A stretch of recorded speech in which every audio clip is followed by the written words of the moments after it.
Welcome to the Infinite Human Talk Show with Elizabeth Monroy.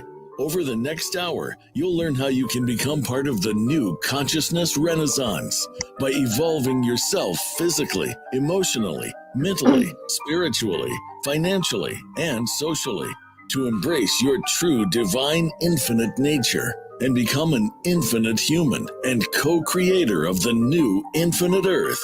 Now, here is your host, Elizabeth Monroy.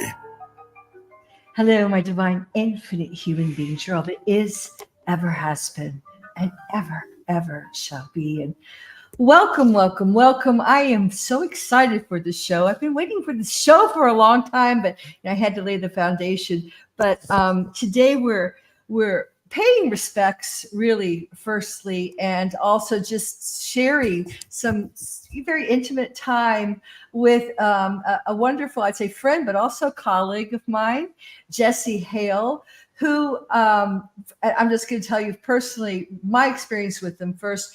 We, of course, we're going to look back, I'm sure, on these years and call it something, but I think it's being called the Great Awakening. So when this whole scandemic first hit, I was in Italy and I was trying to tell people what was really going on. And then I know a lot of people were all over the world very frustrated because we were all being cut off. And Jesse and I met on the Truthathon. Remember that, Jesse, back in the good old days of the grassroots, I guess we'll call it, And you were interviewing me and many other people that were coming out talking about, the 5G and, the things that were really going on. And it just kind of opened up into the whole truth. But, that, of course, in many beginnings, I don't think we were in the right place. We were just kind of, both of us feeling ourselves out. And that prompted you, can I go ahead and ask you that part and then I'll introduce you more? But that prompted you to start the missing link off of that, I'm sure. So, can you just tell me how that unfolded? How did you end up starting the missing link? And then I'll introduce the details about you.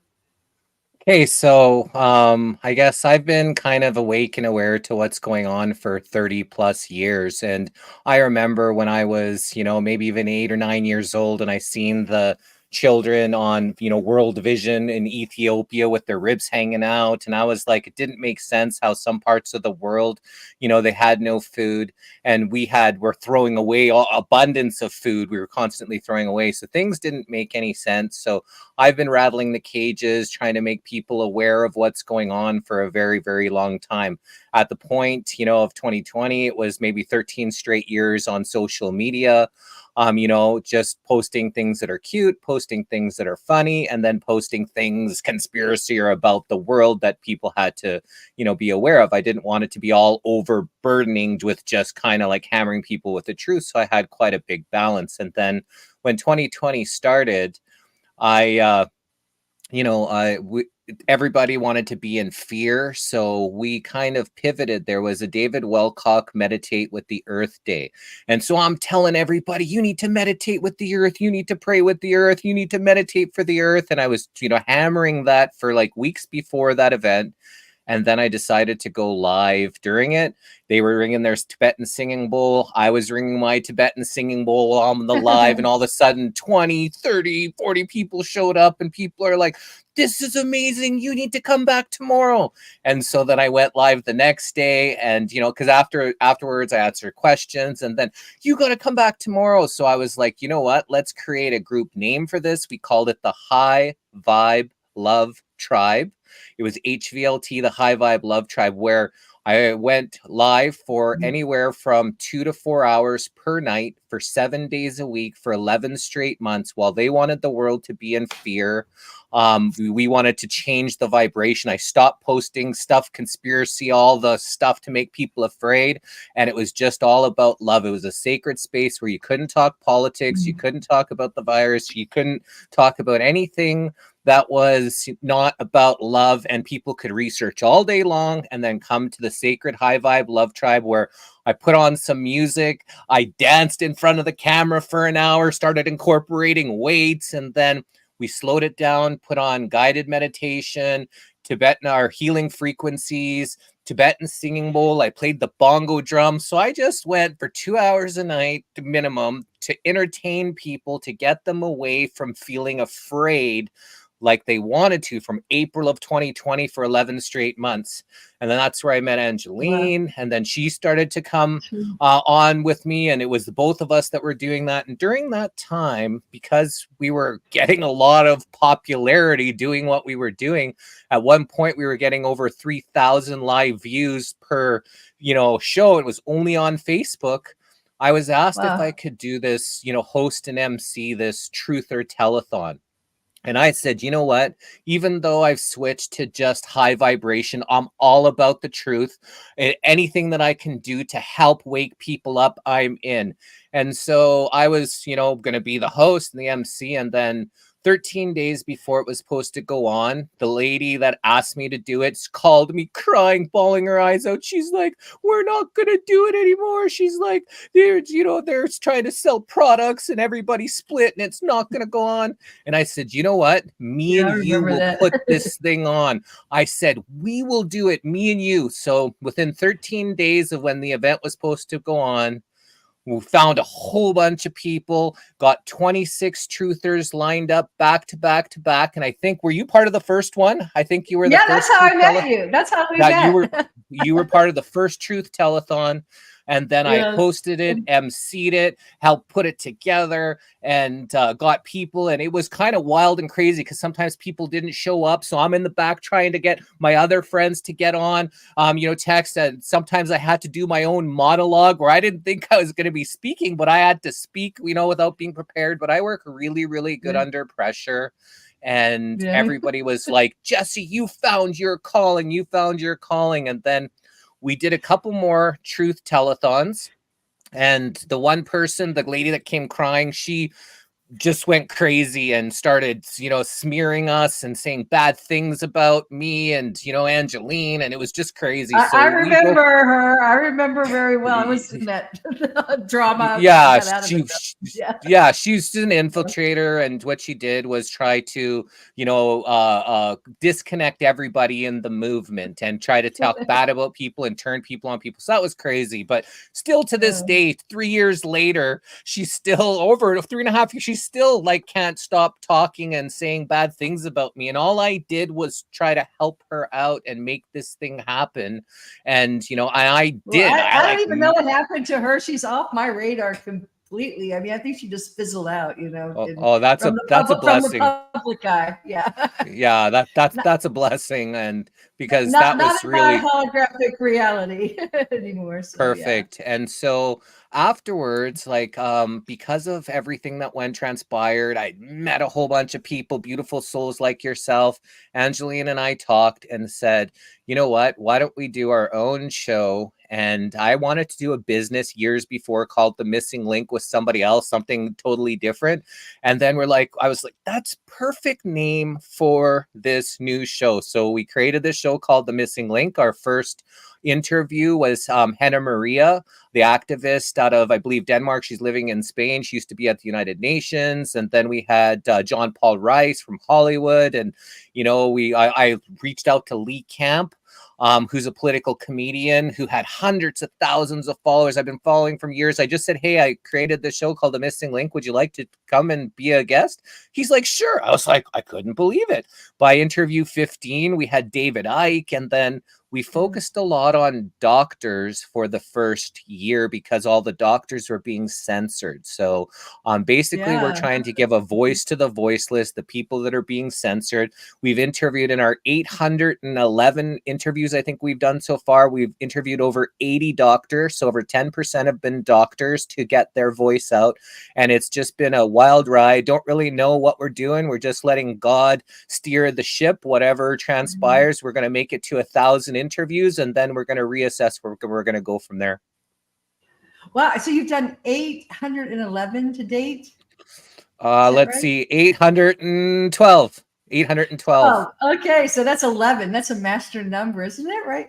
Yes, 11. So you mastered it. So let me just read your bio because I want, it's good to get a focus on this guy.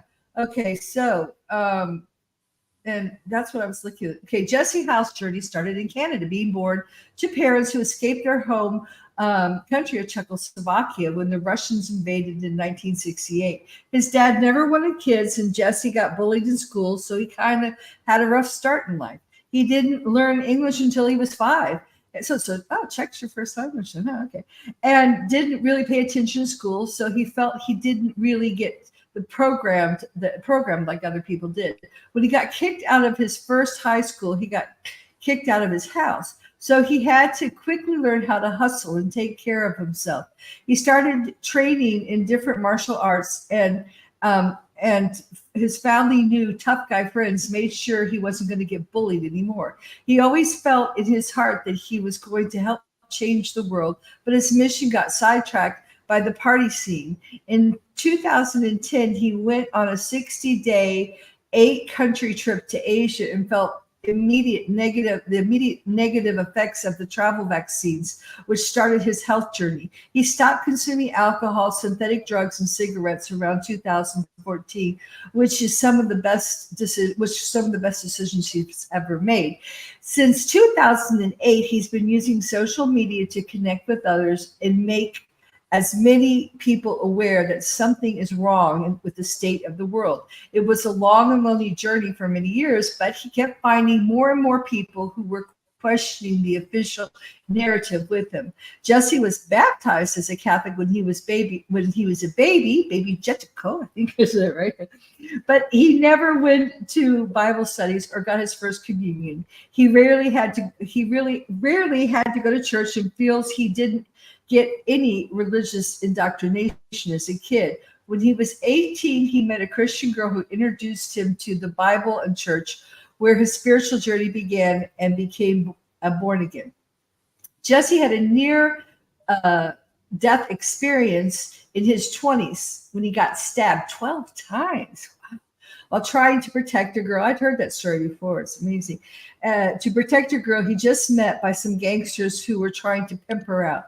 At the beginning of 2020, when they wanted the world to be in fear, he created the High Vibe Tribe, which he just told us, where he went on for 11 straight hours, 7 days a week, from 2 to 4 hours per night, to help increase people's vibration through music, dance, meditation, healing frequencies. This is where he met his beautiful girlfriend, Angeleen Joy, who joined him on I hate acronyms, but HFLT, that's the missing link, right? HV High Vibe Love Tribe, HVLT. The High Vibe Love Tribe. Okay, we don't do acronyms in Italy. We say everything really long. Okay, and they still have the High Vibe Love Tribe going on Facebook.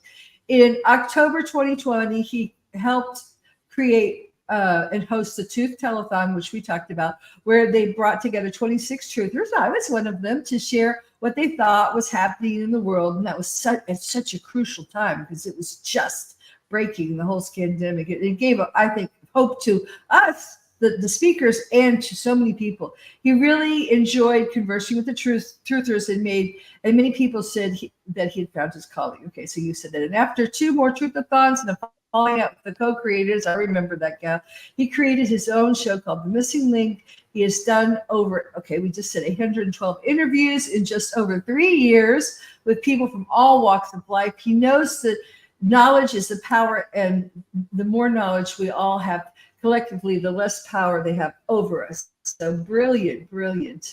Love it. And the title of this that I wanted to bring you in, which I just get my topics kind of, I download, like you said, from God. Each month I feel like we really need to address this topic, because the energy is moving in that direction. And so my topic that I'm told for this month is co-creating, coming together as equals. And last month we kind of did shifting the paradigms away from like spiritual teachers and leaders, and that's been the paradigm that somebody knows more than us. And that's why I just felt it's perfect timing to bring you on, because what you've done is like just take people, all, like as you said, all walks of life, and given them the talking stick, the microphone, and I love that. Wow, we're getting so many questions. So do you want to talk about that or answer some of these questions?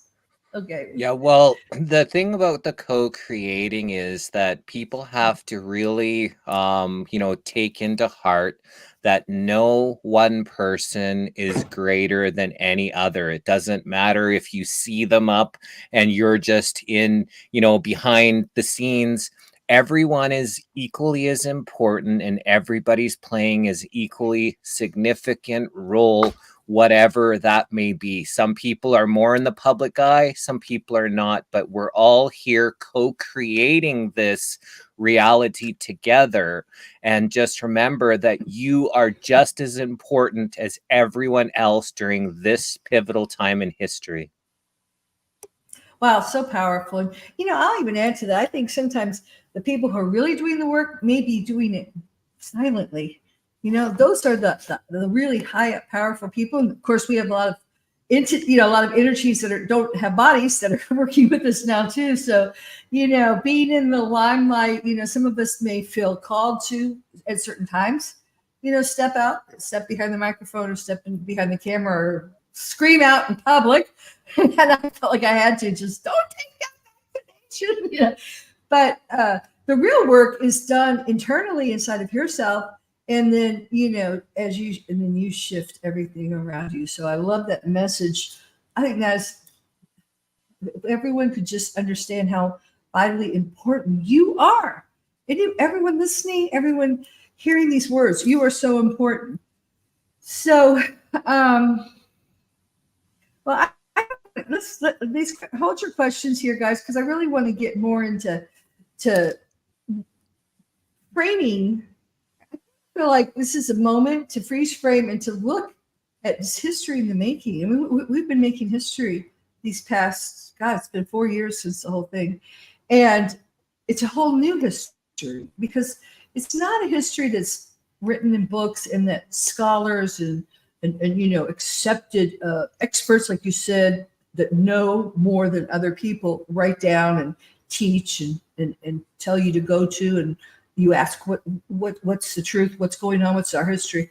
But we're all making the history as our own independent perspectives, our independent voices, our independent connection to God source, whatever I call it, infinite God source. And so, like you said, each person's voice is very important. And you've been collecting all this data and allowing people a vent, a place to publicly express themselves during probably one of the greatest inquisitions of truth, the greatest censorship that has happened in it's always been happening, but in a long time. I mean, this is almost like the darkest of dark ages. So let me just ask you a question. What have you learned from listening to 812 people? And you're a good listener. Thank you. What came to mind with what you were just saying is that disconnection from God. We are all infinitely connected to source, and they're wanting to disconnect people from that source creator energy. And one of the ways they've done that was rise of the experts. It's no longer trust yourself or your intuition, trust the expert.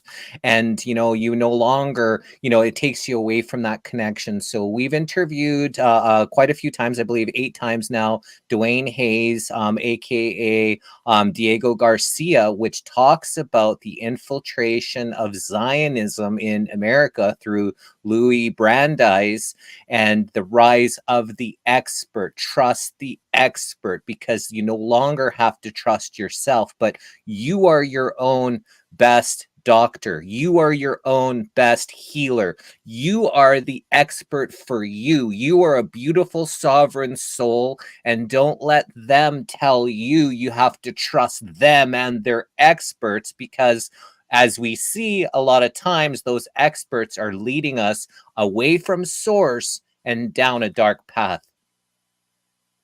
Wow. So profoundly spoken. And I just think everyone listening really needs to just, etch those words in their mind and go there often and pull them out, because that's how you're going to break this mind control. you know, you're going to have to constantly visit that and redirect, because it's a discipline. You know, you've been disciplined to think one way, so you have to redirect it every time you go look out externally at, I call it 3D Earth, you know, the Earth, and you have to say, wait, they're saying that, but what do I think? You have to keep checking internally. I mean, what suggestions would you give to people to start exercising that muscle of believing in themselves and that they're their own best expert? How can we override that programming? You know, day-to-day tools.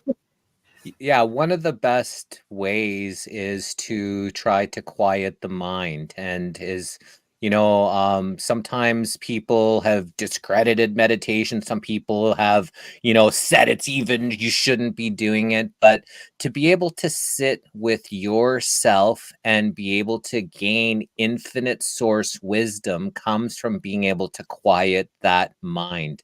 They want you in your head space and not in your heart space.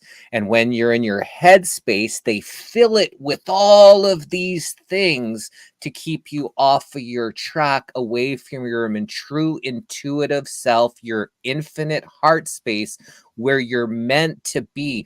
The mind is not yours. It's just a filtration of all the craziness. Your heart and who you are is where your soul is. The mind just helps you filter, and it's a massive spell that they've put on in this 3D Earth. People are an infinite amount of spells here, and that's why it's so hard. And they rule because people are so divided. When we are truly all one, labels have divided us, but once you put yourself back, quiet the mind, learn to be quiet. A lot of people, you know, especially when communicating with others, they're too busy trying to think about what next to say instead of actually, you know, taking in what is actually being said. So the art of discommunication, you know, there is miscommunication a lot, but really get back into your heart space. And you can do that by drinking proper clean water, eating healthy food, and then doing some meditation where you can quiet your mind and be able to get any wisdom from source creator that, you know, any hints and wisdom and, you know, good, you know, thoughts that come in. And I think that's what's really important, you know, when it comes to not being able to be under the spell that they want you in. Yes, I agree. That is so important. Hang on just a second. I got a message that mic's not working. Can you hear me okay? Is my mic working okay? Yeah. Matt, is my mic okay? It's okay? Okay. Great. Wow. That is so crucial. And you know, we got to take a break in just a minute, but that's why I wanted to have you on because you know, so many people aren't saying that right now. You know, I feel like just like every movement, whether it was, you know, the Renaissance or even, you know, the 60s, now what's happening is a lot of people are getting organized and they're coming forward and they're speaking and they're saying all the right stuff, but they're turning it back to them, to them, to them. And that is the way that in a very subtle way, they might say something and you might be going, yeah, but instead of turning it to you, which is what I always try to do with my book, was all about that, you know, at the end, you are the answer, you're infinite source. And you've done that by just bringing so many different people on. And that is your message, I feel like, and that is the message now. That is what this awakening is all about, to realize you are God, we're all part of God, and we're all co-creating together, and we're reclaiming that and keeping people in the brain. They want to keep you in the brain because they can program the brain. The brain is easy to program, but the heart, and that's why there's been so much trauma done to children to make them feel like they're bad if they feel, because as little people, we felt what was right and what was wrong. We knew. We might not have intellectualized it, but we knew if daddy was drunk and he was going to give us a beating and to be very quiet, you know, or if that guy was a bad person and we needed to walk to, you know, around that house. You know, we knew those things. So thank you. I think this is really what I want to celebrate now, is that knowingness that we all really have. And we felt we were crazy. We've been told we're crazy so that we wouldn't know what the truth is. So, okay, so we're going to take a short break. And when we come back, we're going to kind of talk about how to stop getting this movement that's being hijacked, how to bring it back into you. Okay, so we'll be back in just a minute, and I'll try to get some of your questions.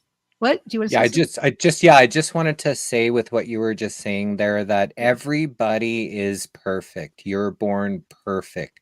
You just have to start remembering that again, remembering that connection, remembering who you are. They say it's actually verifiable that a child before 5, 6, 7 years old is a genius, is perfect. And it's those spells, it's that indoctrination, it's the world that takes people away from that perfectness. And you've always had it inside you. You may have been put under some spells, but ultimately, you were perfect, and just start remembering that beautiful, perfect being that resides inside you. You're a child of God. The kingdom of heaven is within you. You were created in God's image. God is perfect, and you are perfect too. And if you want to know God, God is love.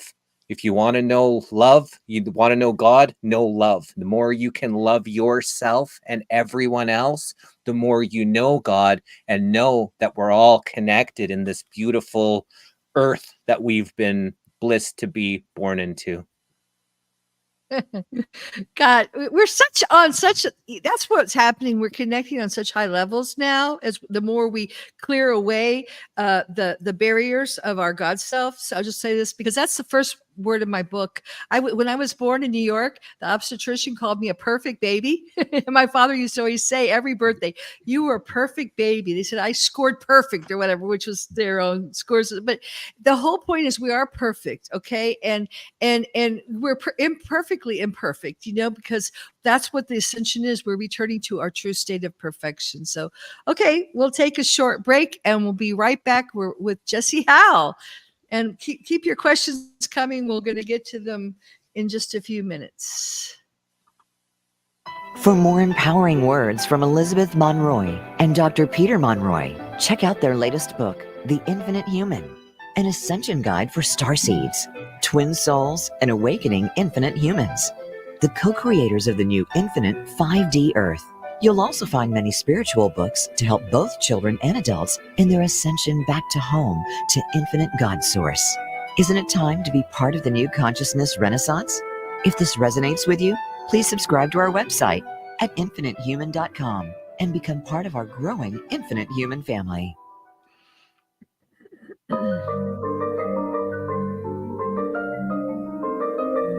Welcome back to the Infinite Human Talk Show with your host, Elizabeth Monroy. Do you have a question or comment for Elizabeth or her guests? Please call us at 888-346-9141. That's 888-346-9141. You can also text or email your questions and comments to infinitehumanproductions@gmail.com. Now, back to the show. Hello, my divine infinite human beings, and welcome back. And today we're talking with Jesse Hal, the creator and the host of the Missing Link. And good God, Jesse, you certainly have a lot of people who love you. So that says something about you, because, and I'm just looking through these messages, they're really profound messages, about, authenticity and love and loving yourself first. And,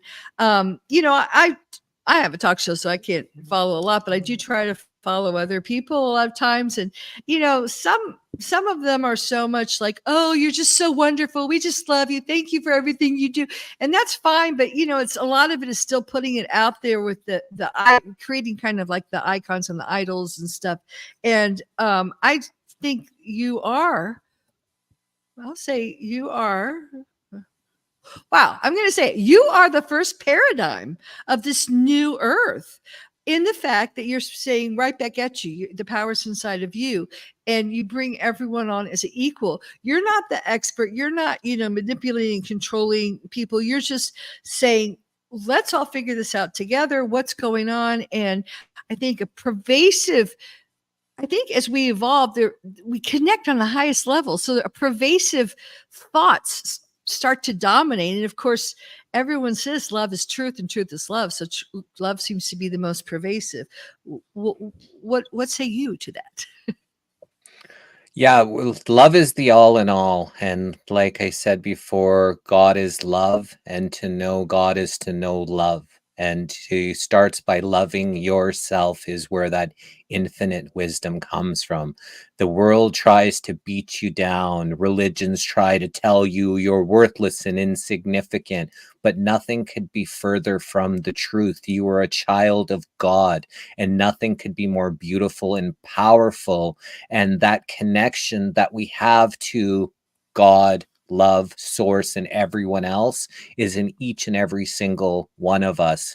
A lot of people have been sidetracked along the way. A lot of people are in the weeds that need to be pulled back out. But everyone here is a part of that infinite God source. And as bad as their path may have been, our job is to get people to want to repent, to do better, to be better, just to be better. Because if everyone starts to be a little bit better today than they were yesterday, and we all work towards that goal, this place would become heaven on earth like it truly was meant to be. Wow, that's profound. So, I have something that's on my mind a lot, and I wanted to ask you about it. And I don't, I'm not going to name names because I don't like to, bash people or whatever. But I think some people that know me, and that one of the reasons I wrote my book, It's All About Myself, is that I was raised by, my father was a minister and my mother was a teacher, but they both became marriage and family therapists. So, while at dinner time, while everyone was talking about whatever, what you do today, baseball, my mother was training under my father. So they would talk about clients. So they would always be talking about people, but never gossip. Gossip was never a part. I mean, gossip was like, what is that? They would always talk about people to understand and to try to help them. So, and my father has written wrote several books, and he was big in transactional analysis. So he would look at the way they didn't love themselves, and it would explain why they were doing hurtful things. So whenever I look at people, that just comes to mind. I look at them and I try to figure out, well, why are they doing that? And what is there something I can do, that would a seed I could plant, something I could do that would help correct that, and I think as I'll just say, as angelic human beings, so many of us listening are definitely that. We're part of, and there's so many words that are being used, whether we say starseeds, wanderers, light workers, the part of the 144,000, the awakening ones, there's so many words, but there definitely are, I'd say, I use the word highly genetically encrypted, which means they're more have higher genetics that are more in line with what Christ carried, Yeshua, from what I understand, the 12 strands of DNA. So divine, angelic DNA, and that intention to be, the love in the world, to be the change. We all came here to take the world out of this darkness, off course, and recorrect it. What do you think about that? Let me stop there and get your feedback. So we've been born into a trauma-based realm where hurt people, and the pattern just continues and continues, and it gets worse. When they call generational curses, is because if your parents were abused or hurt or mistreated, well, they don't probably know any better. And until you've done the inner work, until you've done the shadow work, the dark night of the soul, until you return back to that Christed heart, You're just probably going to continue repeating the patterns that were instilled into you by your parents or whoever brought you up, and then add in all the traumas on top of that, not just your family, there's other traumas, other situations that unless you do the healing, unless you look inward, you can try to help and heal the world as much as you can, but until you heal yourself, then most likely you're just spinning your wheels, and you can actually drain yourself. So healed people heal people.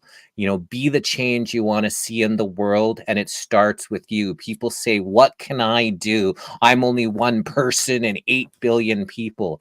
But you change your world for the better, and then the whole world is changed for the better, because you are just as a significant part of the world as everyone else. And some people don't want to believe it because we've been hammered and beat down. But again, you're a child of God. And the more, you are healed, the more you are in balance, the better the whole world is because of it. Yes, I agree, and it's an inside job. It really is. And sharing is wonderful, but I think the best thing is it inspires us and reminds us that it's all a journey. We're just part of this hero or heroine's journey back into holiness. But I guess what I'm thinking of is, and just kind of talk around it, but. Okay, so where I'm coming at now is that we're all coming together. Okay, now there's a lot of people that I would actually call, we all are perfect, but there are some that come more with a fallen angelic kind of mentality, and it's an agenda, whether they know it or not. They've been part of the dark forces. Let's just say part of the cabal, part of the matrix, part of the satanic sides, and many of them are coming out now because I think they know the jig is up. It's ending. That is over. That the matrix is crumbling, but yet they're so still wounded that their inner tendencies tend to come out. And many times in the past, we're talking general terms right now. I think many people will find out what I mean. They'll sense it. As Christed beings, as true Christic beings, we have embraced them, which we should. We should always embrace people. We should always forgive them. Yet at the same time, because many Christic people are very humble, very gentle, very subtle. And these Luciferian Tothian factions, I'll just say, are very in the head and very brainy and very intellectual. And they tend to, and we're more sometimes, and that's where we have to change. For the children of God, I think we need to embody the fact that we are Christ's beings, the embodiment of God, and come up so that we're not manipulated and herded and tricked once again by them, because we're laying a foundation for a whole new earth. We're planting trees that a future generation is going to enjoy, and it's a very altruistic,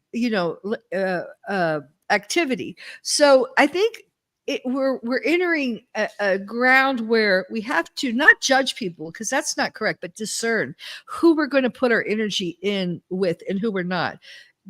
Do you know what I'm talking about? Kind of. Yeah, 100%. So you need to givers and protect takers your here. heart space.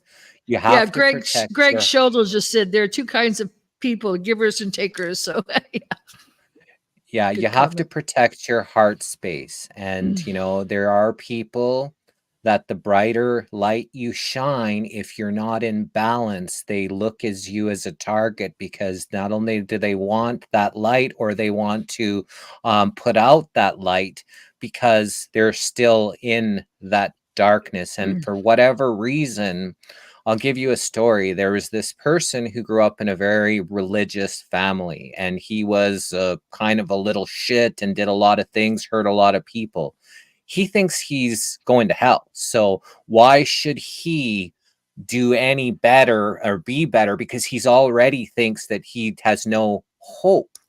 And that's really sad when you've come to a place where you think that there's no hope for you. So why change? Why do better? Why be better? Because I'm already going to hell. I'm already going to be judged. There's nothing I can do to get myself out of the dark hole that they dug for themselves, but nothing could be further from the truth. You know, whatever reason brought you to that dark hole, this journey is about climbing out of that hole, getting back into the light, connecting back to source, creator, God. And God has open arms for everybody that wants to be better, do better, and get away from the darkness that was a shadow that was most likely generationally put on them.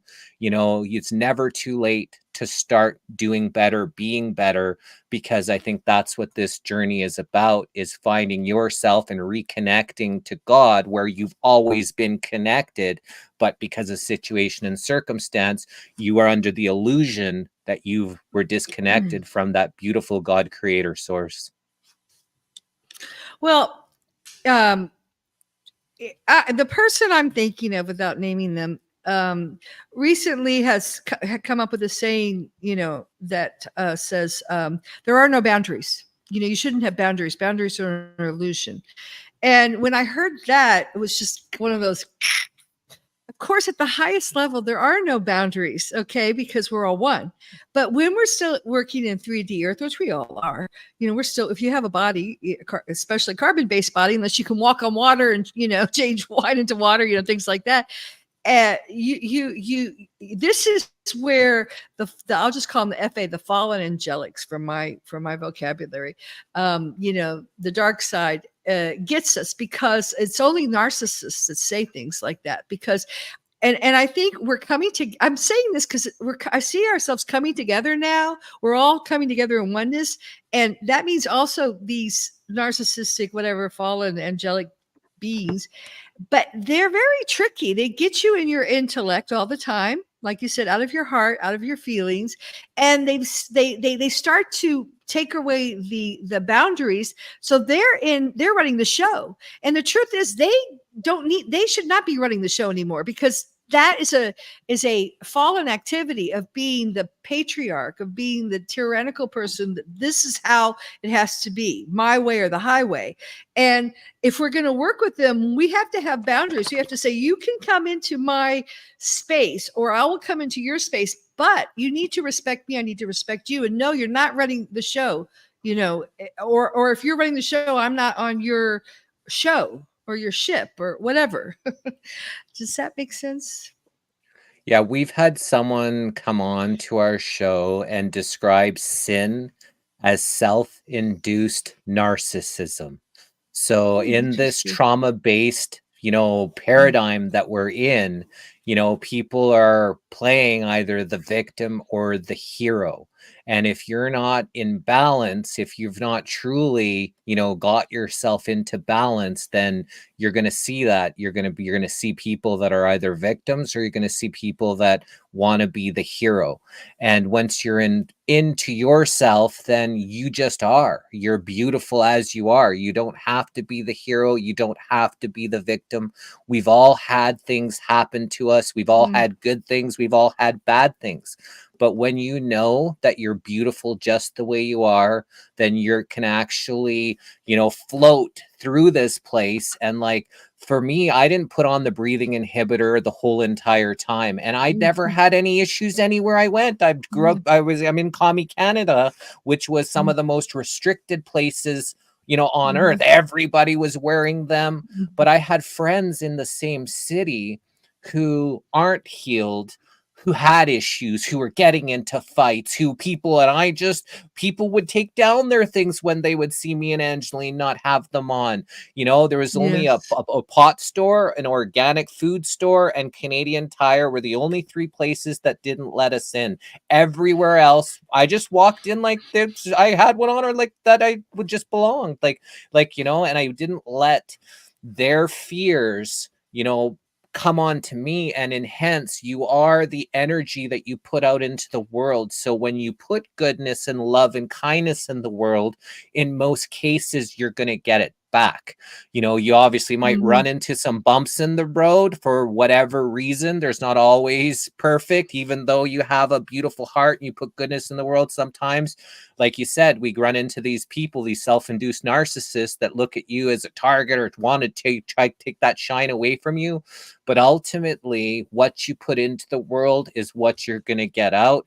And the best thing you can do is find that balance, because once you're connected back to creator source, or once you know that connection, then you are in balance, and then God has your back, source has your back.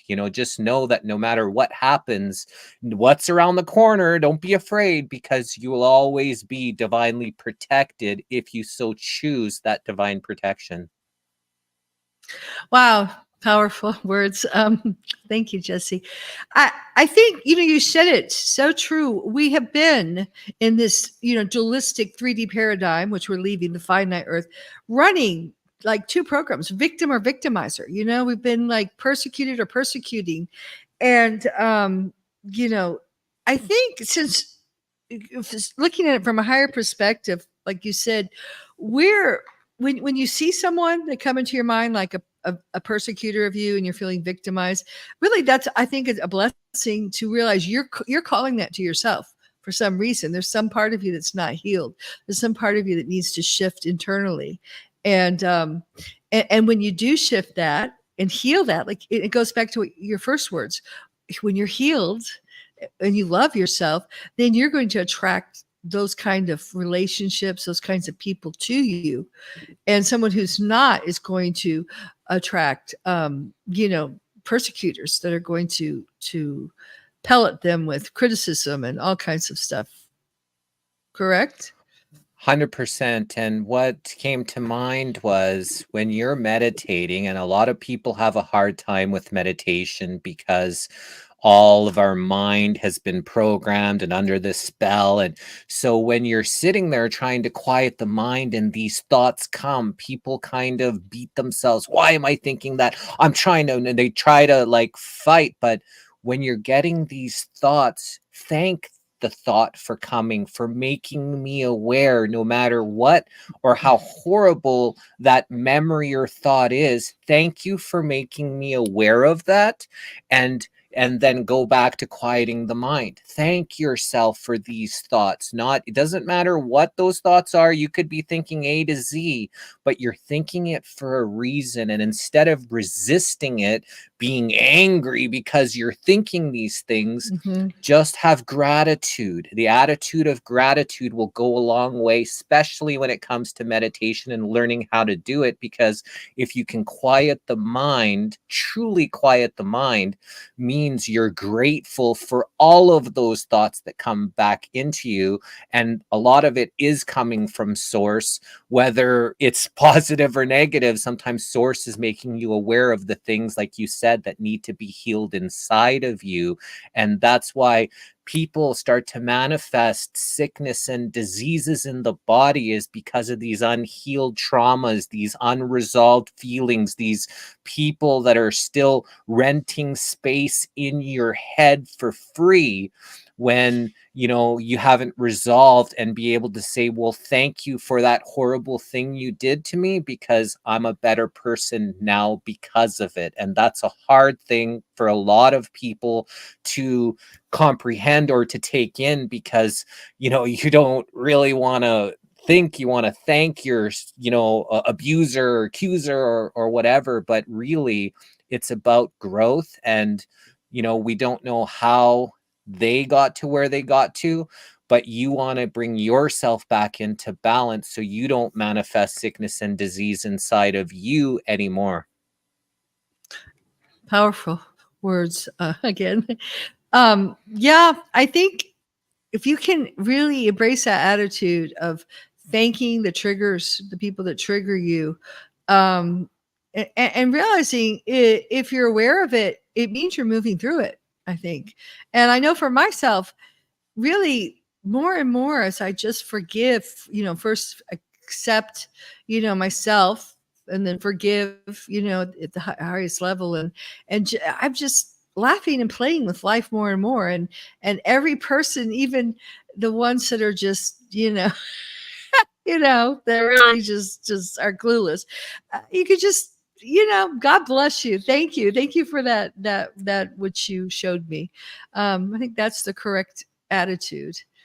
So, okay, let's look here because we're getting short of time already, but this is just the first segment. Okay, so we're going to have Jesse on next week this time, and for those live streaming, it'll be we'll jump timelines. It'll be just a few minutes, but so, Jesse, do you want to say anything just to wrap up this session, and then we'll move on? And next week, I want to talk a little bit more about how we can really come together now once we are healed, how we can move beyond just talking the talk and walking the walk in our daily life. So we're doing it on screen and off screen. That's what I want to talk about next week. So, in closing, do you want to just say anything to kind of wrap this hour up? I wanted to say that it's about remembering we're already connected. We're already connected to ourselves. We're already connected to source, and we're already connected to each other. It's the false illusionary matrix that puts up these divisions. And a lot of it is because of labels. When I stopped eating meat, I didn't become a vegetarian. I just stopped eating meat. When, I go about these labels is saying, oh, I'm this, I'm that, I'm that. Oh, I'm an alcoholic. I was never an alcoholic. I just drank a lot. I stopped drinking. You become the labels that you put yourself into a box, and that box is what divides us from that infinite. People try to put God into a box, which how could you put magnificence of creation? People can't even comprehend what God is, let alone put it into a box and say, if you don't believe in God in this box that I've put God into, then you are of the devil, or whatever it is that they put themselves. But just putting yourself, or even especially God, into a box, again, is an illusion. We're already connected. We're already brother and sister. We're all children of God. And as soon as we start to remember that, then we stop dividing ourselves and know the power is within us. Stand on your own square. You are a beautiful child of God, a sovereign being, and don't let anyone tell you any different, and don't let anyone tell you what to do.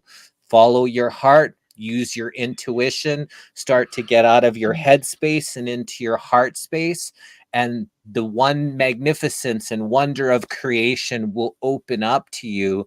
And this is the promise from God. Be a part of God, be one with God, because you always were, and just don't let the world disconnect you from that beautiful source that we're all blessed to be in. Okay, thank you, Jesse. And I want to take just the 2 minutes we have left to make a very important announcement. Last week, we had the beautiful David Emery on our show, and he's been on your show too. What a precious soul. And I had made an announcement that I was going to be on the cruise with him that Sasha Stone was putting on in October. But I want to tell you that after a lot of contemplation and just sitting with it, I really felt like I needed to not be a part of that. Not because of David Emery. He's wonderful, and perhaps in the future we'll do something like that, but on a kind of a different timeline. So I will not be promoting that, and I will not be on that on the cruise of the Lazarus Initiative Sasha Stone thing. Just so you know, okay? And I apologize for making that decision, but it just doesn't for my heart, it just doesn't go on. But if you want to go on and be with David Emery, I think he's an amazing soul, and you'll have a wonderful time. So just that said, I will say goodbye, and we will be back next week. And if you're live streaming, stay with us with Jesse Hal again. All right. Goodbye, and have a wonderful, wonderful, infinite week, because you are infinite. Stop identifying with your finite selves, and remember you are divine, infinite source, all that is, ever has been, and ever shall be. Ciao for now. For one love. Thank you for tuning in to today's episode of the Infinite Human Talk Show with your host, Elizabeth Monroy. We hope today's episode has inspired you to join the new consciousness renaissance and be the change by reclaiming your true divine infinite nature within and becoming an infinite human and a co-creator of the new infinite earth. Tune in next week for another empowering episode. Until then, have an infinite week.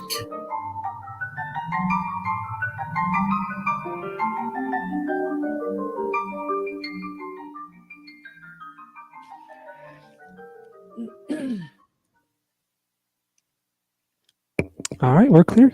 Great job today. Thank you, man. Appreciate it. All right, thanks. All right, bye-bye. Okay, love you. Bye. Okay, so now we're continuing the live stream for those out there, and then what will happen is, oh fuck.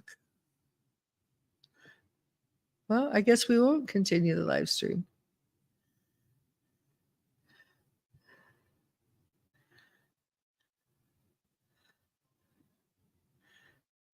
All right, Jesse, do you have more?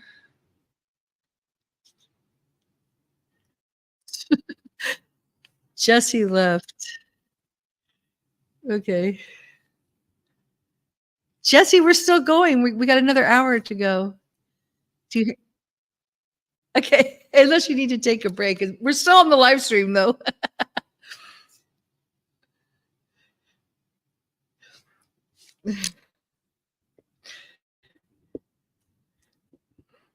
Okay. For those listening, we do this. I usually try to, when I have the person on, I like to do a second part. Okay.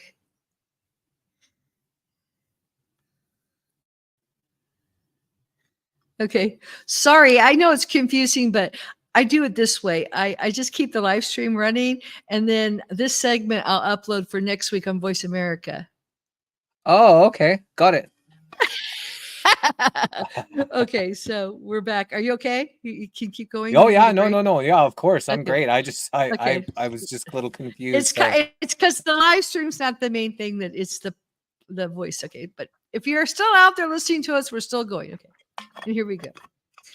Hello, my divine infinite human beings. You're all that is, ever has been, and ever shall be. And welcome, welcome, welcome. This week we have the great Jesse Hal back for the second part of our interview.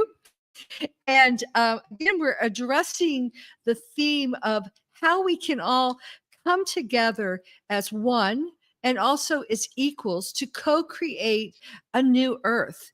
And, last week we pretty much talked about how Jesse got his start. He's the talk show host and the creator of The Missing Link. And he has interviewed 812 people to date. And part of just his personality, the way he is, the way he works with people and the way he interviews people is just a very loving, non-judgmental, accepting person, creating a very sacred cyberspace in which they can share their personal experiences, their life stories, their perspectives, their truth. And this was all born, actually, we met during the Truthathon. We talked about that last week. And this was born during the scandemic, I call it, when we were being censored, stifled. It's one of the worst censorships to occur on the planet in eons. And he gave a voice to many people. So I find that, well, let me just ask you, Jesse, how have you grown from that experience personally, as a personal person? Personally, as a personal person, well, grown in many different, ways, because for one, I'm learning about so many people and so many people's stories and learning about the world like I never have. I've personally get to pick the brain and ask some of the most fantastic people on the earth. And, that's helped me grow as a person, and the connections, and just, ultimately knowing that I'm connected and loved by so many people has helped me grow, because for a long time, it was a long and lonely journey, trying to make people awake, to make people comprehend what's happening in this world, rattling the cages. People didn't want to hear it. And, through it all, I was always optimistic. I was always, knowing that I seen the way this place is supposed to be. I've always seen how it's supposed to be here. And in my heart, I know we're going to get it back into balance and get back to that place. And so, meeting all the people, seeing become awake and aware has helped me grow in my resolve and my knowing that we're going to get back to that heaven on earth, like, we're truly meant to be here. Yes. And you're definitely, I'd say, a founding person, father, mother, kind of bringing the father, mother, electromagnetic, divine, feminine, divine, masculine back together of that. So it's beautiful. And I think one of the most powerful things, and I said last week that I feel like you're doing, is you're creating a new paradigm, which is really what we want to do. I mean, the problem is the old earth, has been finite, has been, well, you described it many different ways, trauma based. I mean, how would you describe the earth that we are now leaving behind? The society, the structures, the institutions of what we have been living in. You get to that first. The illusionary matrix. It's been a false Yes. illusion. And that's what this illusion is, that you are separated. The illusion is you're disconnected from source. The illusion is you're disconnected from each other. The illusion is you're disconnected from yourself. The illusion is that you're not perfect. These are all false illusionary matrix spells that have been put upon people. So really, it's been one mass hypnosis spell that the earth has been under. And that's what keeps people grounded to the darkness instead of flying with the light, like we're all meant to fly. Okay, so now, so I'm kind of looking back over this unprecedented time in history. Really, when we think of the 20s, I call them the Roaring 20s. I mean, there's nothing. It's been like nothing else. So what? Okay, I feel like we've gone through stages. First, perhaps almost like the stages of death and grief, accepting death or something. Elizabeth Kubler-Ross talks about, like, the first stage is denial. So the first stage maybe was like in the 20s, like, what? Shut down the world? This isn't happening. I mean, I can't believe it. And then it's like fighting it, and then it was like, what they're telling us isn't true. And then the Truthathon, and the missing link, you were bringing doctors on, and everyone whose voices were being stifled, and the most important thing was to wake people up to what was being told. I think that was kind of the vibe that was going out. Wake up, and see things are not as they seem. And then I think collectively we were moving to a higher level of, okay, well, it's out there, but it's really in here. And like you said, wake up to the truth. We are God, infinite God source within. We are, connected to, and we've been disconnected. So now I'm kind of looking at the new paradigms that are forming, because like I said, a lot of, in the last week, I said some new leaders are emerging, and we've had several of them on the show. And, I know you had David Icke, and I had David Icke, but David Icke, I resonate a lot with. It says, you are all that is, ever has been, and ever shall be, and stop identifying with the finite. You're infinite. And and I mentioned that I know you are a leader who creates leaders. And I think that's a new paradigm. But I think there are a lot of people that are kind of moving in here and kind of turning the spotlight on themselves rather than it should always be going back on us. So I guess the question is now, so we're starting to, I feel like the last chapter in my book is about co-creating new earth communities. And I'm being guided and gifted to start a community here in Sicily and other places around the planet. So I guess the question is, how do you see us coming together as equals, as leaders, but leaders who create other leaders, where we're coming more together as a round table rather than having someone, this is my new earth community, or this is my this, and what I say goes, and if I don't like it, you're out. Or, the kind of old paradigm, the paternal kind of, tyrannical, what I say goes. How can we shift that paradigm? Spiritual enema is what people, truly need. It's one of those things that, one problem in like the truth movement, the freedom movement, is people wanting to be the one when we're all the one. And that's what's kind of divided, the group, the movements, and things like that. And, we lead by example. And that example is, humility. That example is knowing that we are just one piece of this giant cosmic puzzle, no matter how loud your voice is, no matter how many people you've reached, you're still just one piece of the infinite universe. And, we are all equally as important, and people are truly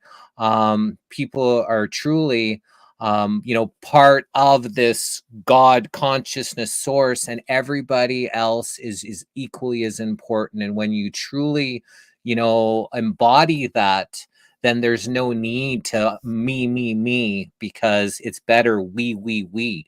And the more we that we have, and the less me, even though you got to look within, and it's all about going inside to know that you are infinitely connected to the outside. And it's leading by example, I think, that will take us to where we need to go. Wow. I agree.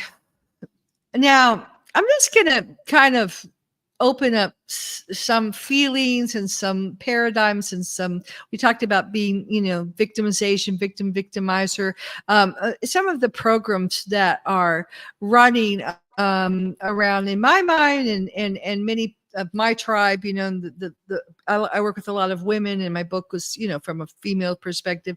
So I kind of voiced that. So let me say that something that we're all, like we said in the last episode, we're all perfect, but we're all returning to our perfections because of the mind control. And there's a lot of mind control, especially with women, that they're going to find that the right man, their twin soul, their soulmate, but it's like, oh, my knight in shining armor, oh, he's gonna heal me, oh, he's gonna make all my dreams come true. And I think women, I call it the lunar female, that have been programmed to revolve around the solar male, to not have that illumination within them, and they seek it from the men around them. And then the men, it's a broken paradigm, because the men will never be able to heal that or fix that, because it's always an inside job. But I know my own journey has been moving through that, and it, you're constantly being bombarded with like the love songs, you're the one, or just, I mean, you hear them and like, yeah, you get caught up in that thought form of, he's gonna make it, or she's gonna, and I see it with the young people. Oh my God. And I live in Italy, so romance is everywhere. There's always that chemistry going on. So can you talk about that, and how do we get out of those very human paradigms that we've been brought up to live and to be? Well, the illusion again, this false illusion matrix comes with, a house, a dog, a white picket fence, 1.5 kids, like, but it's not that. It's different for everybody. Everybody, here has got a different mission, has got a different journey. And a lot of what's happened to people has been a lot of trauma, and that's created holes in their heart, or the illusion of a hole that they feel that they need to fill with other people. Instead of healing the heart, they're filling holes in the heart. And I think when you're trying to fill a hole opposed to healing the heart and connecting cosmically is where true connection comes from. When people have been used and abused and they have that hole, there can constantly be a revolving door of people that can come in to fill that hole, opposed to loving yourself, being happy with or without somebody, being happy with who you are. Then you know that as you move forward, you're going to be unifying with the right energies, opposed to trying to fill a void that was never truly there, but you were led to believe that because it temporarily felt good, that that hole was filled. And that, I think, is where people have to do the work, heal your heart, get out of the head space into the heart space. Then as you move forward, you're going to find the divine connections, not just ones that are filling that illusionary hole that was created. Now, Jesse, you've had quite a healing journey, not only in your entire life, but just in the last, 2 years. Because I know you had your operation. I mean, you had your legs like actually cut off. I remember when that was going on. It was like, sting you, Ricky. How can you? Would you like to share? How you moved through that? Because that's huge. That's a huge traumatic experience. What did you do? What were your tools?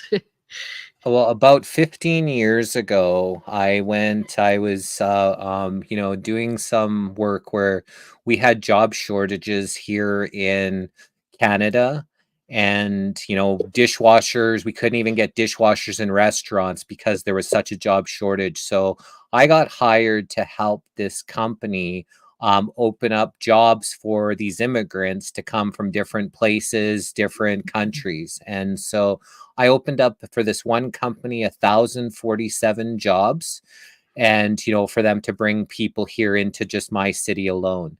And because of that, I was kind What of city are you in again? Calgary, Alberta, Canada. Okay. And I got rewarded by an all expense paid trip to Asia because of all the work that I had done. But I was going with two people that were heavily still under the illusionary spell that we needed to, get our travel injections and all these kind of other things. And I didn't want to, but kind of felt kind of pressure. They were paying for this trip, and they said, we're going to all these third world countries. We can't have you being sick and all these things. So I went and I got these travel injections, the hepatitis and whatever else that came along with it. And 4 days later, my legs started to swell up. I got Achilles tendonitis. I was I was in Asia. We went to Asia, to 8 different countries for 45-day trip. I was going to see Chinese doctors that were putting herbs on my legs and, things like that. So I never had anything injected into me since I was a kid. And that immediately I was strong like a bull before that. And that, started, I believe is what, started to attack the cartilage in my hip joint. So it's been, I think, 15 years now since that happened. About 4 years into that. And, that's when 4 or 5 years is where I stopped drinking the alcohol, stopped the cigarettes, stopped all synthetic drugs. I was doing all of these different things to try to combat what was going on inside of me, whatever they injected inside of me. I ended up stopped eating meat 7 years ago. I've done all these different things The only thing I didn't do that I feel was the stem cell therapy. I couldn't afford 10,000 per hip that they wanted. Plus the trip there would have been $25,000-$30,000, which I didn't have for me to do the stem cell. So that was the only thing. So about it was probably about 11 years ago. No, 9 years ago, they wanted to do both of my hips, and I had gone to this festival, and my sister just got me a Fitbit, and in this fest, and I love dancing, and so even though I had these bad hips, even though I was in pain, the first on Friday was Ice Cube. I did 17,000 steps on the Fitbit. The second day was Machine Gun Kelly, and I did 27,000 steps on the Fitbit. And the third day was Skrillex, which is dubstep, which you're bouncing like crazy. I did 32,000 steps on the Fitbit. And then that was on the Sunday. On the Monday, it was a long weekend.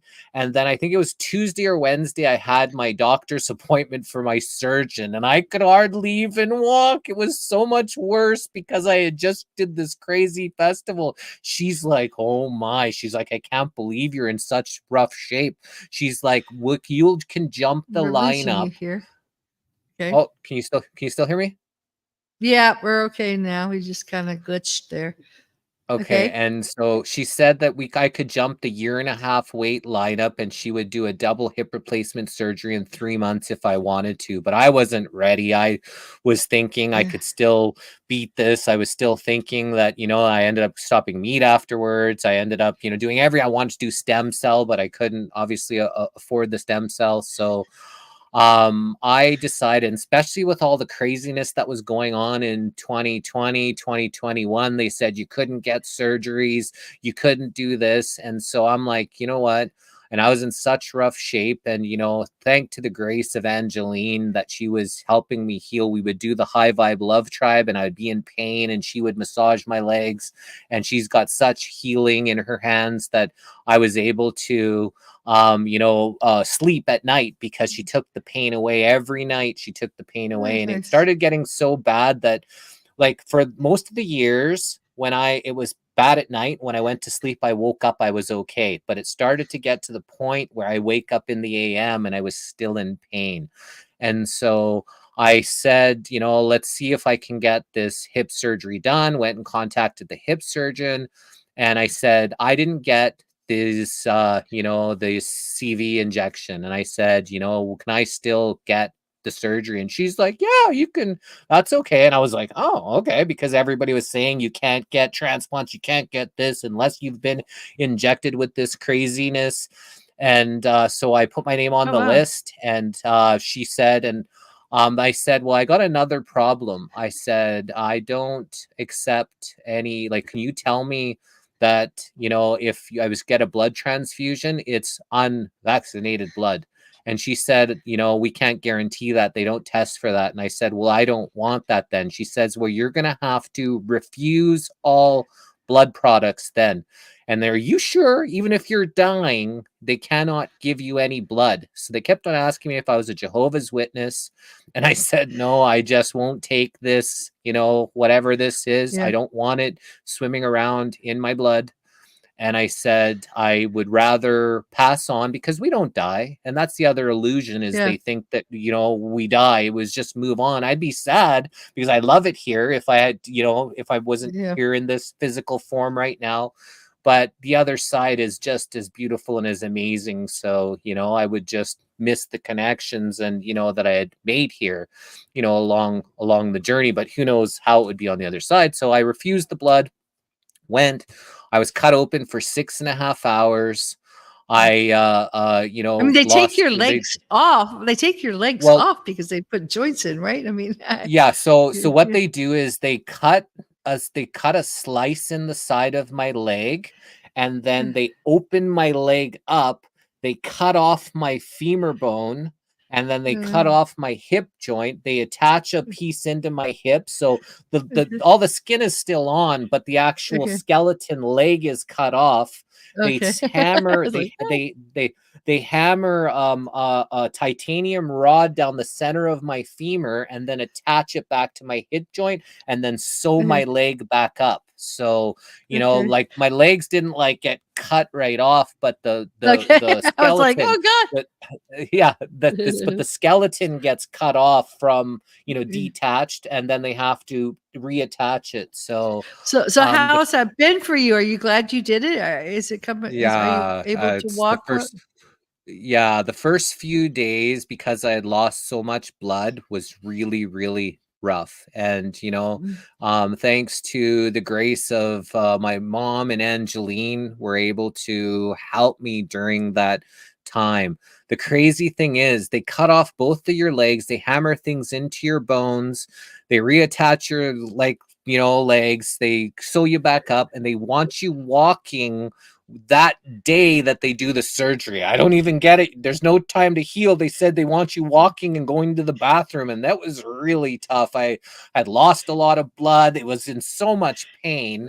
And this is when I stopped all synthetic drugs. I don't even take Tylenols. And so I took their little morphine, during the hospital. I took morphine for a couple weeks after it was done, and then I just stopped and back off the synthetic drugs. So first few days was rough. I felt like I was going to almost pass over because I had lost so much blood. My blood pressure was so low. I was feeling fainty, and, but I just was meant to be here. And, I just trusted God that, I'd be okay.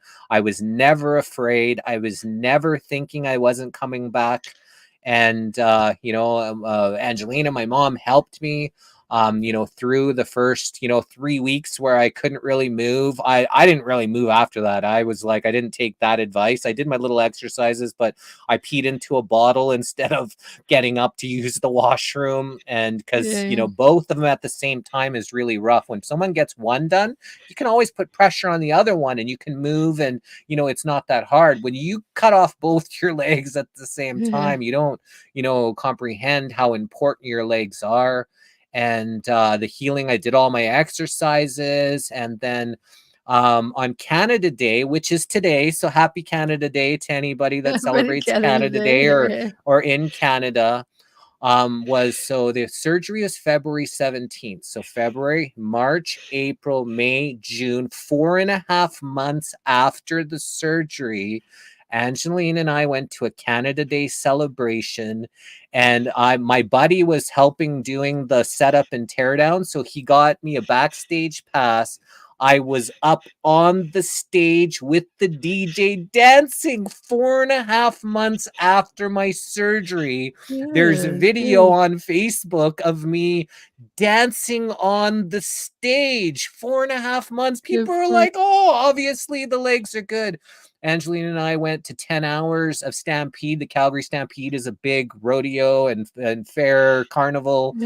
We did like 8 hours in Klondike days. So I was still having some pain, and, it was working, but the pain that I had is no longer. I was in so much pain that, and I have a very high pain tolerance, and I would literally have tears in my eyes because I was in so much pain, and I consumed a lot of cannabis because I didn't do drugs, right? I just, synthetic, anything I didn't want. So it was just, natural, healing herbs, medicinal herbs, that's the type of stuff that I had consumed. I was consuming a lot of it.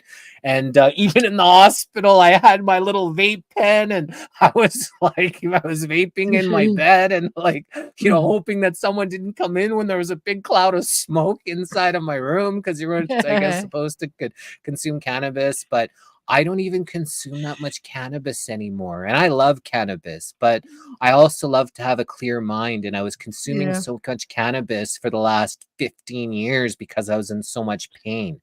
And now I have a little bit once a week, once every few weeks I can go, opposed to having it multiple times per day. And so, I'm happy that I got it done.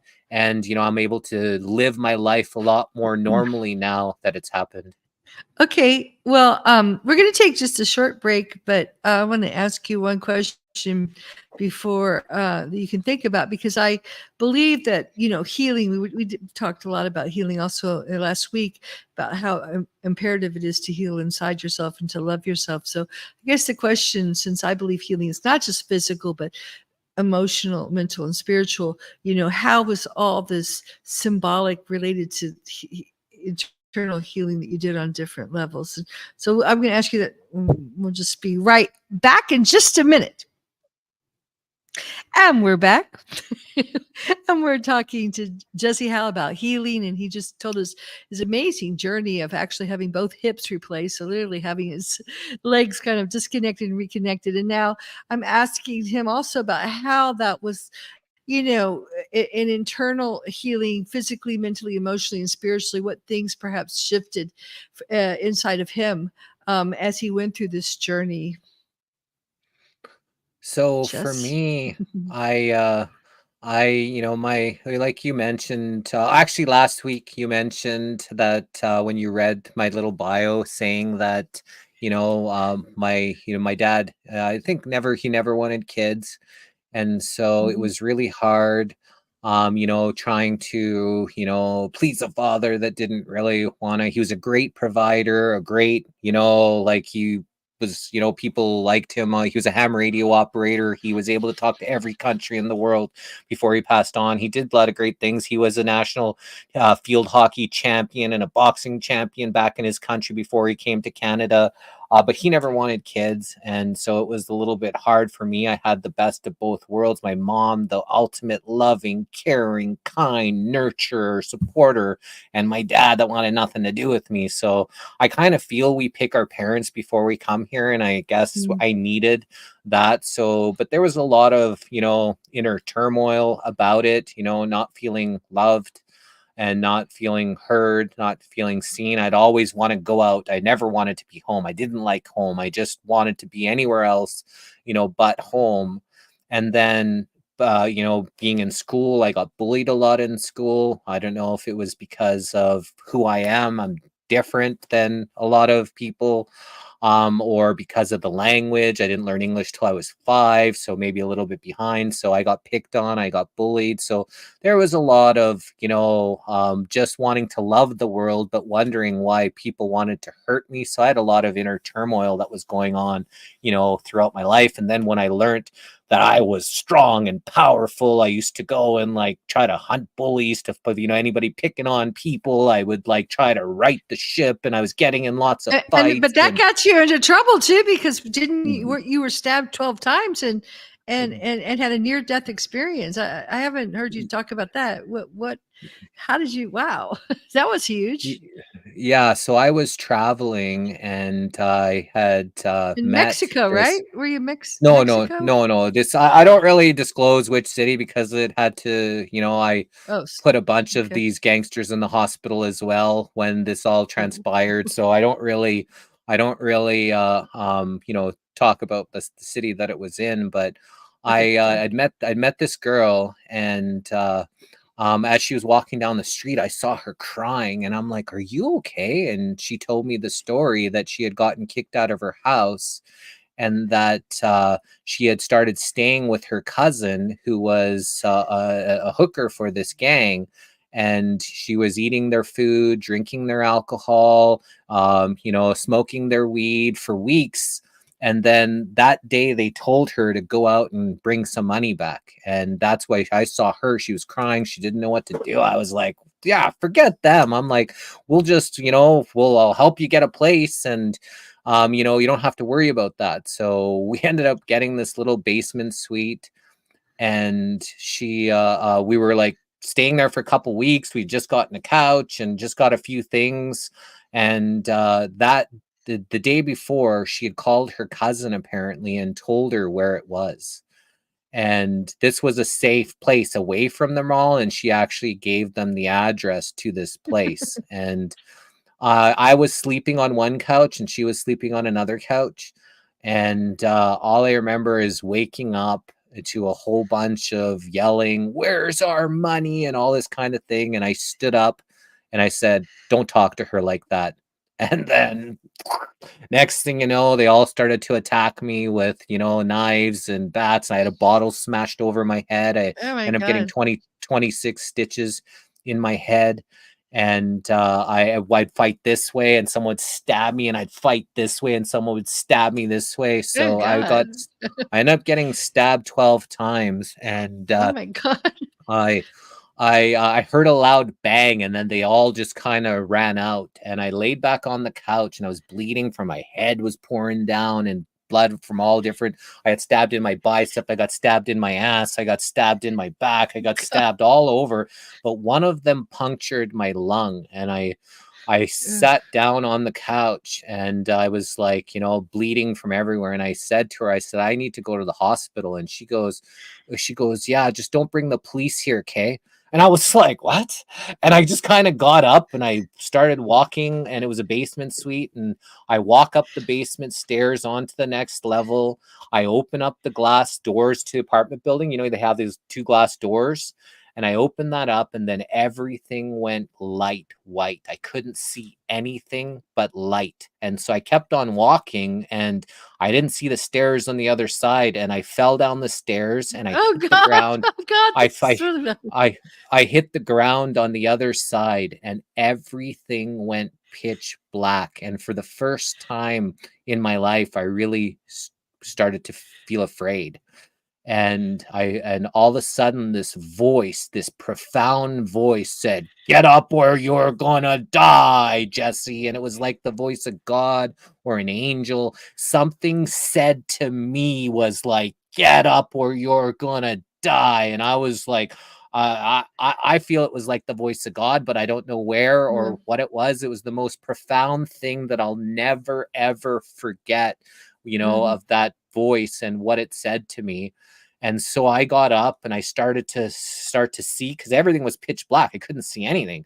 And I could start to see, and I heard her crying. She's at the glass doors, holding them open so she doesn't get locked out. I didn't even come and help me on the ground on the other side.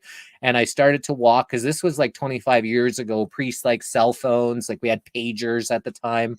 And I was walking and I heard her crying, and I told myself, if you pass on, you should probably say I love you to one last girl before you pass on. So I turned around and I said, I love you, Kim. And she goes, I love you too. Just don't bring the police here, okay?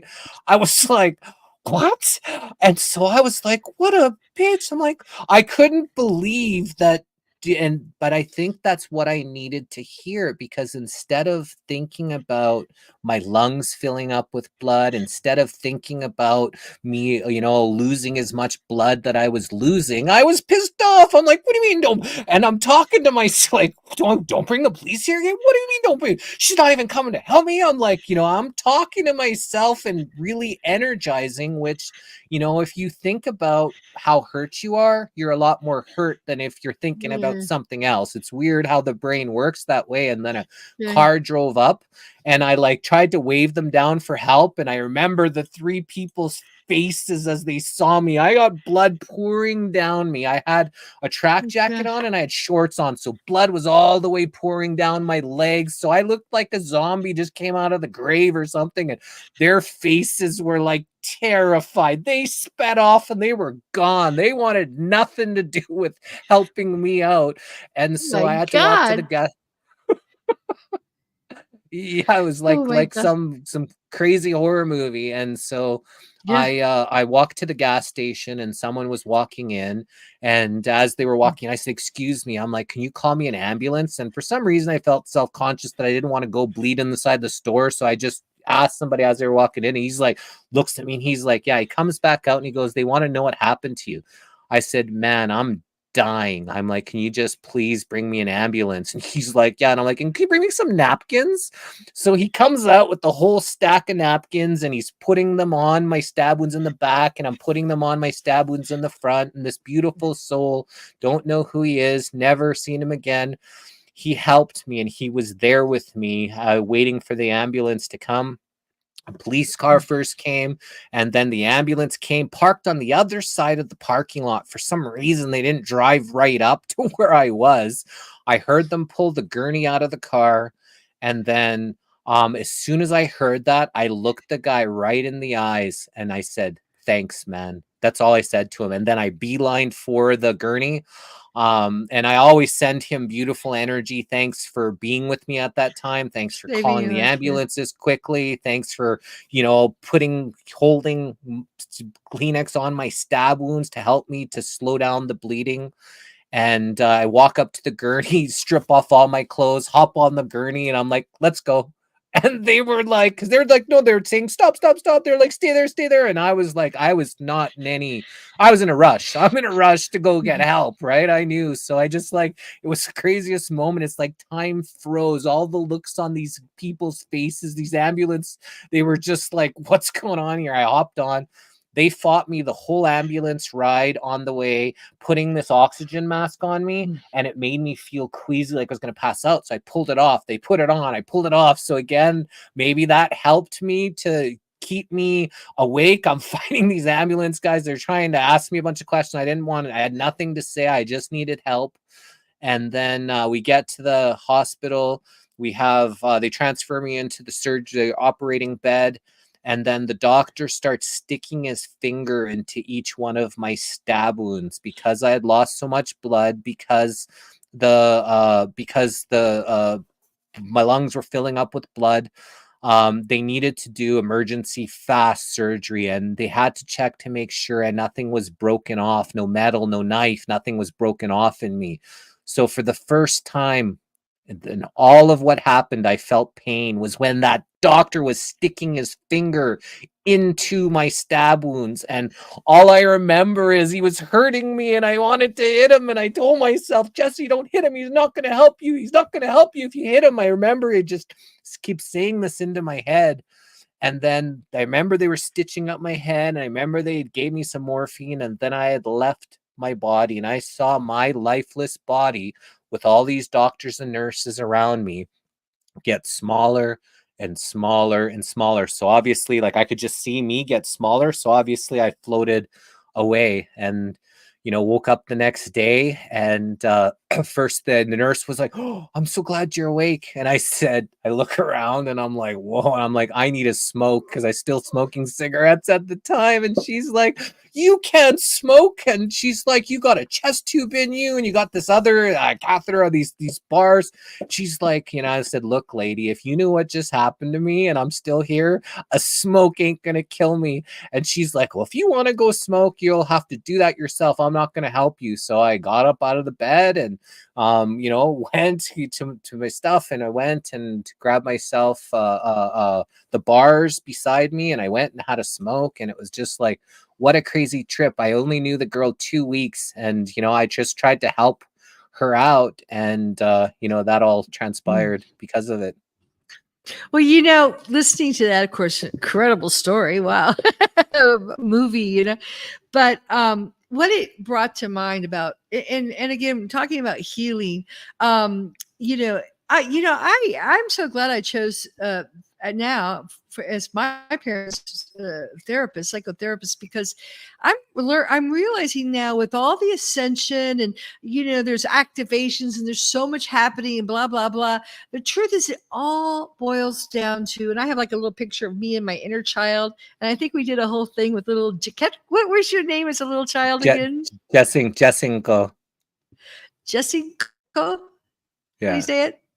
Jessinko. Okay. Jessinko. Yeah. It boils down to that inner child. And also there's certain basic things that I learned that my father taught me as a therapist, And he used to always say, and this is a saying that's so predominant in the psychotherapy world of mental health: rescuers end up victims.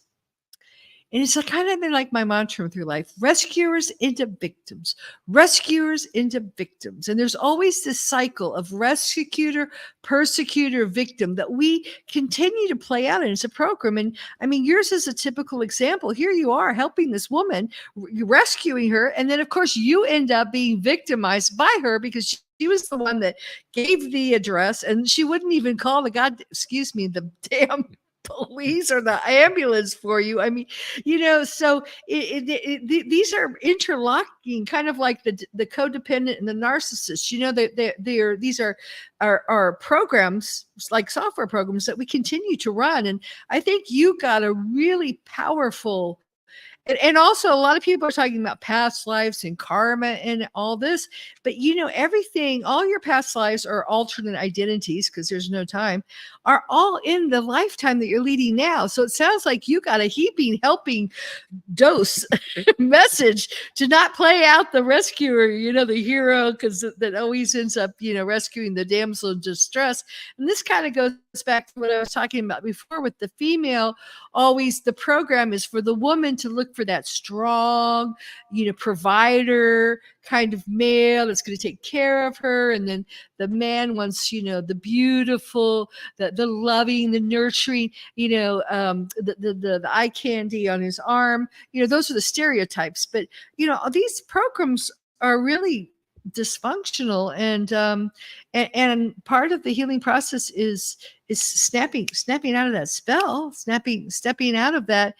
And again, like I've been looking, I have this ability to look into the psyche of people. It's just something I can do. It's one of my, siddhas. Everyone has different things they can do. But when I meet people and when I know them, when I watch them, especially on social media, after a while, I can go into their minds and really get a feel for them and their past and their future, almost like I am the therapist and they're talking to me, because I did that.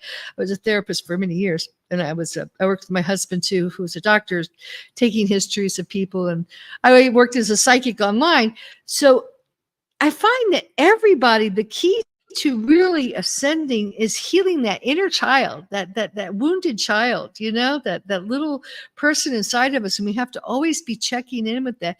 How am I feeling today? Am I feeling scared? Am I feeling safe? Am I feeling unworthy, or not enough, or unsafe?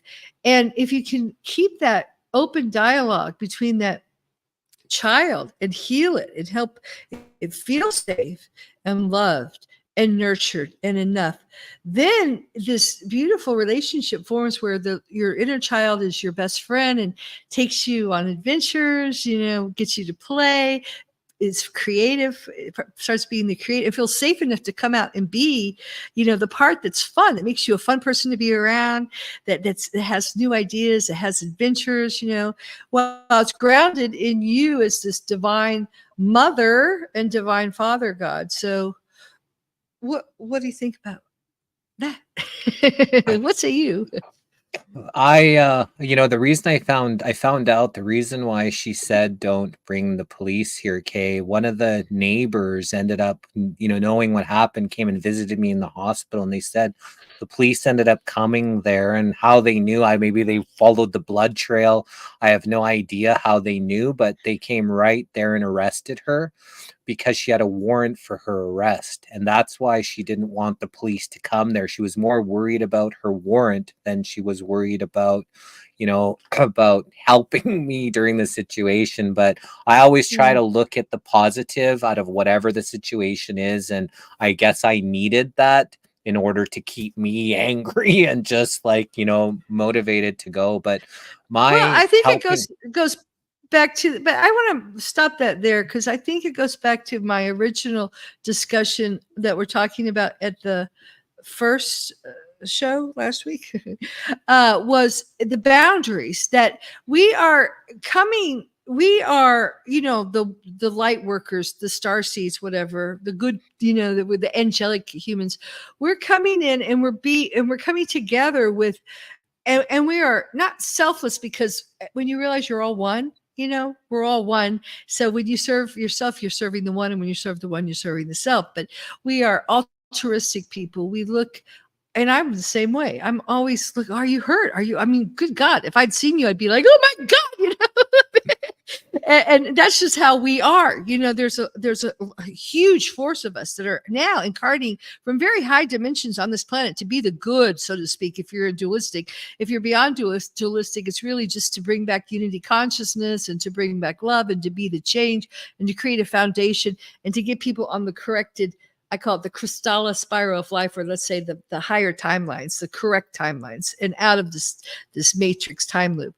But the problem is we have to be very careful right now because we're so powerful, we're so vital, we're so important, we're so precious that we can no longer be parasited off us by people who are only of service to themselves. And people who are only thinking of themselves all the time, self-service, the takers. Someone earlier in the comments said there's two kinds of people, takers and givers. Well, the givers have to be very careful not to get sucked dry, because you could have, God forbid, you didn't, but you almost lost your life. And look, you're like George Bailey, look at how many people you have reached today. Look at the amount of good you have done in the world, all because of one person who was, okay, she goes to jail, but you were going to die. I mean, you know what I'm saying?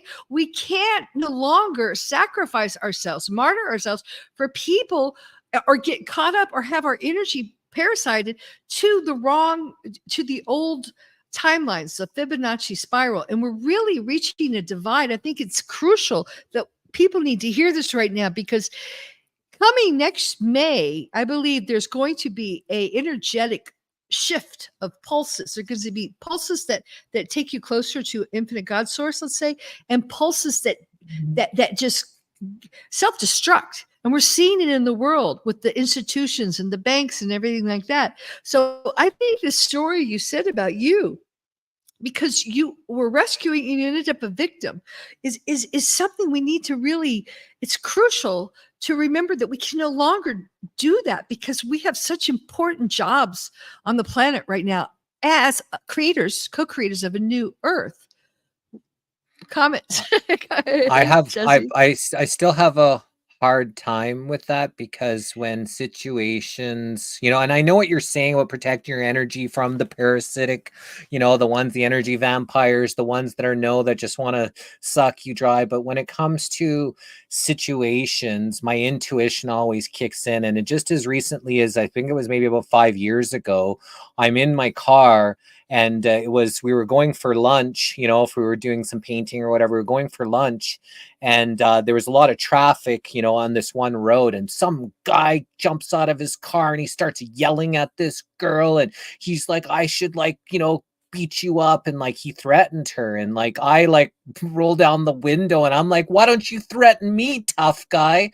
And he just kind of gets up, and he's turns around and gets into his car, and then he's saying to pull over, and I pulled over the car. I was gonna just set him straight, and he ended up speeding off. But what happened was, I had told this story publicly, what had just happened, on my Facebook. Well, apparently that girl went on to some Calgary classified public ad and said, thank you to that guy that helped me or whatever. Somebody saw it and said, hey, there's the girl that you actually helped, because she had made a public post or whatever. So I got into contact with her, and she was actually able to thank me. And he was so mad that I thought he was actually gonna hurt this girl, and I was able to deflect the attention off of her onto me. I'm like, why don't you threaten me, tough guy? And then that diffused the whole situation. And Yeah. I just, I have a hard time if I see somebody being threatened, if I see someone hurting a woman, an animal, a child, I cannot but put myself into that situation to help and to stop it, no matter how much it could be a threat to my life. I just don't know how to turn that off when it comes to intuitively. I have to do something if I can. Well, okay, so I agree. I mean, I'm the same way. I mean, I used to, when I lived in Texas, the guys were really macho there, and they, we go out to clubs at night, and I come out, and the two guys would be killing each other, and I would jump in the middle of the fight and say, "Stop it! Stop it!" And people would say, "Are you crazy?" But I mean, that was just the way I was. But okay, you have to really use your intuition now, because we're getting wise. We're wiser people now. And if you're called to step in, it works. and you know, you'll know what to do, and then you'll know when to get out. But you also have to realize, and this is really important, and I wrote it in my book, The Infinite Human, because everything I wrote, I really feel like is divinely inspired, so I refer to it a lot of times. But there is such thing as people need to learn these lessons themselves. You know, like I think you needed to almost die. It was a lesson for you, you know, and all those people, again, we talked about triggers. We're helping you along the way to realize, wow, okay, I can't, you know, screw around with my life. This is precious, you know, and, you know, as part of your childhood, you know, your young adult lessons, or sometimes the women need to get bullied enough to say, okay, I'm walking out of this relationship, or they need to learn to stand up for themselves. You know, you have to be wise. It's like when you have a child, you have to know when to reach in and stop, you know, the bullies, and when to let them, you know, okay, you get out there, you know, try your wings, you know, try your wings and see, because you don't want to rob people of their confidence. You don't want to rob them of their lessons, of their and of their karmic lessons. Does that make sense? Yeah, 100%. I get that people So are going through experiences that they need to be going through. But like in your instances about like the bar, that's what I did for so many years. The exact same thing. I'd be with a group of people, and then all of a sudden some people would be fighting in the bar. First thing I would do is stand in between all the people that I'm in, so they would be behind me so none of it could. And a lot of times I would walk right up to it, and I would just stand right in between the two guys, and they would think that I would be with the other side, and because they didn't know me, so they would just dissipate. And almost every single time the fight just dissolved, and just my presence was able to stop that. Did they need to fight? Or, you know, was I stopping something that they needed? Or was it better that I used my intuition, stepped into a situation, dissolved it before some people got hurt, and then our night was yeah. ruined because Well, of but what see, you were things in the there. But you were there, and synchronistically, since we're all one, they were calling you into that. So that's how I say use your intuition, because sometimes you can go in situations like, I'm not supposed to be part of that, and you just know it's tuning inward. Again, putting the power back inside of you. The whole theme that we began with of coming together, co-creating, it's going to have to come on an intuitive level, as we all realize we're all one, and we come together intuitively, like, I'm supposed to talk to them now, I'm supposed to give them space, I'm supposed to stand in between them, I'm supposed to let them work it out themselves. You know, I just answered the whole question of this 2-part series. You know, how do we come together as equals and co-creators of the new infinite earth, I call it, from our intuition and our connection with God and infinite source within us? Because we'll know, because we are ultimately all one great, you know, beautiful, infinite love God source, you know, and playing it out. And now as we rise into the higher dimensions, we can leave the programming that was created to create loosh for the parasites. That's not our true nature. Drop that programming and come together as a loving dance, a high vibe tribe. Right? Yeah, of So, course. And okay. the best lesson learned is when the person can learn it for themselves, right? You can tell somebody, you can be their protector or savior, but until the person actually learns the lesson for themselves, you know, most likely the pattern's just going to continue, cycle and spin. So, you know, you're right. People do need to learn these things for themselves. It's good to help, guide, and assist if you can, but ultimately it's on a person to learn that whatever it is that they need to learn. But you know, and maybe as a woman, especially, it's a little bit easier because we have more permission. Well, we've had to, because we haven't really fitted into society, so we've had to do everything intuitively, you know, manipulatively in many incidences, because we haven't had property. We've been property historically, you know. But as a woman, I begin my days 100% intuitive, and usually I just position myself like, how can I be of the highest service to all creation? And then it's like, well, I'll usually look at Kiki. Kiki, what do you want to do today? You know, and And there'll be things I have to take care of, but maybe I won't take care of them, because really intuition is first. And I'll be like, should I drive this way? Should I turn this way? Should I turn that way? Should I go to this place, cafe? Should I go to the beach? Should I, my days are kind of nice. I got choices like hot springs or beach. but I find that when I totally let my intuition guide me, even sometimes I don't want to go out, but like Kiki will be barking, like, we have to go out. So I'll go out and I'll just meet a person. Maybe I've never seen them before. And I'll just say the right thing to them at the right moment, and I'll walk away. But I know, and you might not hear it because they might not post it, but I know in some ways they might have changed their life, or I gave them hope, or, and that's how we need to come together, totally intuitively. And we'll know if we need to. Sometimes you just need to stand in a room and just your energy will shift the energy of that whole place. We are all divinely guided through that intuition. We just have to get out of our own way, because a lot of people will, be in their own way and not allow that intuition to lead them and help guide them. And that's where, again, they want people in their head space instead of their heart space. And when you're in your heart space, you can truly be led by God, and you be able to do God's work in your true mission here on earth. And I think that that's really important, that people know they can control your mind, they can't control your heart. And that's why they're doing everything to destroy love, to destroy the family unit, because that's the most important part. That's yours, and it's yours alone to connect or to disconnect. The choice is truly yours. Beautifully said. And with that, I will close our 2-part series. Thank you, Jesse Hal. Jessica. Thank you so much. One of my most favorite people, and also Angeleen Joy. I hope we'll bring her back another time. You guys are such magnificent souls, and really lights, guiding lights in this powerful, pivotal time, and connecting points, because you brought so many of us together.